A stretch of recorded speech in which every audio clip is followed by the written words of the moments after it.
क्यों करा जाता है पूर्णिमा का व्रत? पूर्णिमा का व्रत करने का कारण क्या है बताइए? आप इतने सालों से कर रही हो, कई माताएं कर रही होंगी पूर्णिमा का व्रत। एक समय फलाहार करती हैं, एक समय भोजन करती हैं। भोजन में खीर का होना जरूरी होता है पूर्णिमा के व्रत में, दूध की सामग्री होना जरूरी होती है पूर्णिमा के व्रत में। 12 महीने की पूर्णिमा करो मना नहीं है। और पूर्णिमा उठाने का भी समय होता है। चैत्र के महीने की जो पूर्णिमा होती है, चैत्री पूर्णिमा पहली पूर्णिमा मानी जाती है, इसलिए चैत्री पूर्णिमा को सिद्ध पूर्णिमा कहते, कार्य सिद्धात्री पूर्णिमा कहते, सिद्ध करने वाले। मनोरथी पूर्णिमा कहते हैं, मनोरथी पूर्णिमा। इसलिए पूर्णिमा का व्रत कहां से उठाया जाता है? चैत्र के महीने की पूर्णिमा से पूर्णिमा का व्रत उठाया जाता है कि मैं महीने की पूर्णिमा करूंगी तो वो चैत्र पूर्णिमा से उसको उठा लिया जाता है। पर उसका एक नियम रहता है, आप फलाहार करें अपनी जगह पर है, पर एक समय भोजन कर रहे हैं वो अपनी जगह पर। भोजन के साथ में मीठे के साथ थोड़ा दूध की सामग्री होना जरूरी होती है। और क्यों करते हैं पूर्णिमा का व्रत? किस लिए किया जाता है, क्यों करा जाता है? उसका व्याख्यान वर्णन शिव महापुराण के अंतर्गत स्कंद पुराण में लिखा गया। स्कंद पुराण में वर्णन किया है श्री वेद व्यास जी महाराज ने। कहा ये पूर्णिमा का व्रत इसलिए किया जाता है कि व्यक्ति का जब मन गलत भ्रम में जाने लगता है, मन जब गलत जगह पर जाने लगता है, तो ये मन को गलत जगह पर ले जाने वाला कौन होता है? तो कहा ये चंद्र होता है। व्यक्ति की राशि के अंतर्गत, व्यक्ति की पत्रिका के अंतर्गत, व्यक्ति की ग्रह दशा के अंतर्गत जब चंद्र बेकार चलता है तो व्यक्ति अच्छा करते करते भी बेकार करने लग जाता है।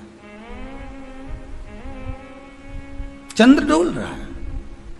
कई माताएं कहती हैं गुरुजी हमारे बेटे को आशीर्वाद दीजिए, बहुत गलत संगत में जा रहा है। मतलब समझ जाना कि चंद्र गड़बड़ जा रहा है।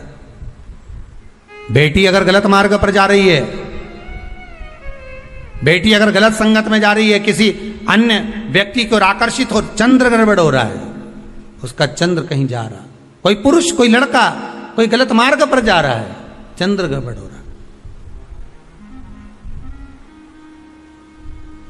घर में जो क्लेश उत्पन्न होता है, घर में जो विवाद उत्पन्न होता है, उस विवाद को रोकने के लिए केवल चंद्र की ही, इसलिए तो पूर्णिमा घर की नारियां हमारे हिंदू धर्म में यहां तक स्कंद पुराण में कह दिया कि प्रत्येक पूर्ण आप लोग कभी आप लोगों ने सत्यनारायण जी की कथा करवाई है? जितने लोग आस्था चैनल पर कथा सुन रहे हैं, जितने लोग फेसबुक यूट्यूब पर कथा सुन रहे हैं, यूट्यूब पर कथा का श्रवण कर रहे हैं, उनने कभी सत्यनारायण की कथा करवाई होगी। तो उसमें लिखा है हर कार्तिक, हर पूर्णिमा को, हर संक्रांति को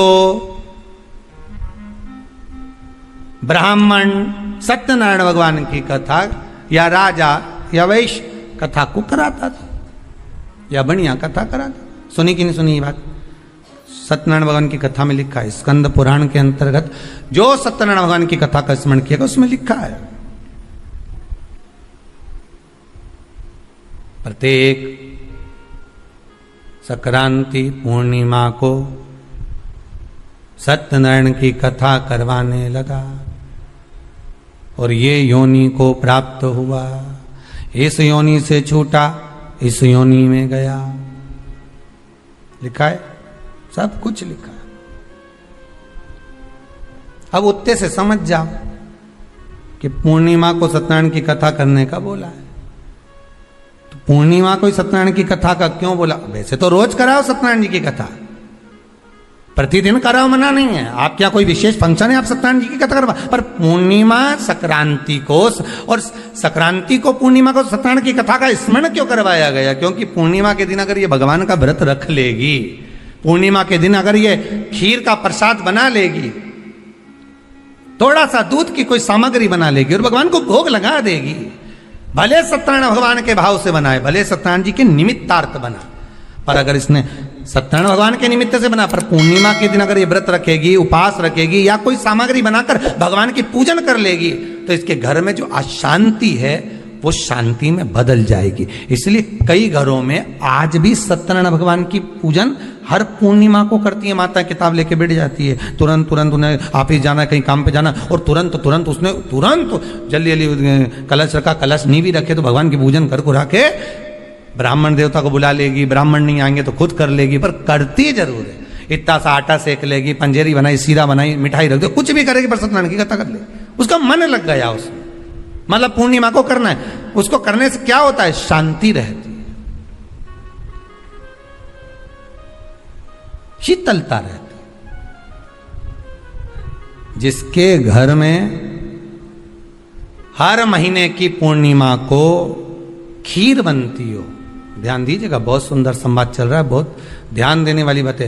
प्रत्येक महीने की पूर्णिमा को जिसके घर में दूध की सामग्री बनती हो, दूध की सामग्री तैयार होती हो, खीर प्रसाद तैयार होता हो, उसके घर में कभी क्लेश नहीं हो सकता। चाहे सास बहू एक दूसरे के सामने वो कहे ना, वो सांप और नेवले की लड़ाई क्यों ना, फिर भी शांति हो जाती है। पर प्रत्येक महीने की पूर्णिमा होना चाहिए। ये नहीं कि तुमने एक महीने की पूर्णिमा पे बना लिया और दूसरे महीने की पूर्णिमा को गायब कर दिया। फिर किसी ने कह दिया आज चूरमा तो बन रहा है, दाल बाटी तो बन रही है चूरमे के साथ में, लड्डू बन रहे हैं, तो काय को खीर बना रही हो? तो तुमने अब वो खीर प्रसाद। शिव पुराण की कथा कहती है,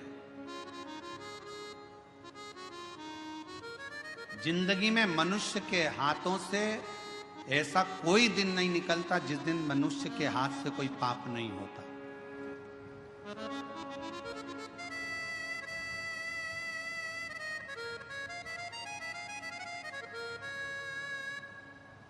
ऋषभ देव जी महाराज का चरित्र श्रीमद् भागवत कथा में आता है। तो ऋषभ देव जी महाराज के चरित्र में 4 स्थान पर पाप होने का क्रम बताया। पहला, झाड़ू लगाते समय छोटे छोटे जीव मर जाते हैं, पाप माथे चढ़ जाता है। ऋषभ देव जी महाराज का चरित्र श्रीमद् भागवत में कहा। दूसरा, कपड़े धोते, नहाते, बर्तन धोते समय छोटे छोटे जीव मर जाते हैं, पाप माथे चढ़ जाता है। तीसरा, अग्नि जलाते समय, गैस जलाते समय, चूल्हा जलाते समय, लाइट जलाते समय छोटे छोटे जीव मर जाते हैं, जिसका पाप माथे चढ़ जाता है। चौथा, ऋषभ देव जी महाराज का चरित्र कहता है, जब पैदल चलकर जाते हैं तो पांव के नीचे छोटे छोटे जीव मर जाते हैं। श्रीमद् भागवत में ऋषभ देव जी महाराज का चरित्र कहता है कि 4 स्थान पर हर व्यक्ति से पाप होता है। हर व्यक्ति के मस्तक पर पाप की गठरियां बंधी होती है, पर वो पाप कहां समाप्त होता है? शिव महापुराण की कथा कहती है, जब हम किसी बेलपत्र के वृक्ष के नीचे से निकल कर चले जाते हैं तो हमारे मस्तक पर चढ़ा हुआ सारा पाप एक क्षण में समाप्त हो जाता है। एक क्षण में बेलपत्र के वृक्ष की छांव हमारे संपूर्ण जीवन के पापों को समाप्त कर देती है। इसीलिए रोज पाप होता है तो रोज बेलपत्र के वृक्ष के नीचे 1 लोटा जल चढ़ाया करो, या बेलपत्र के वृक्ष के नीचे से निकल कर जाया करो। अपने मोहल्ले में, अपनी कॉलोनी में अगर कोई बेलपत्री का पेड़ हो तो तुम्हें जाना उधर से है तो पति से कहना इधर से ले चलो, उसकी छांव में से थोड़ा सा निकल कर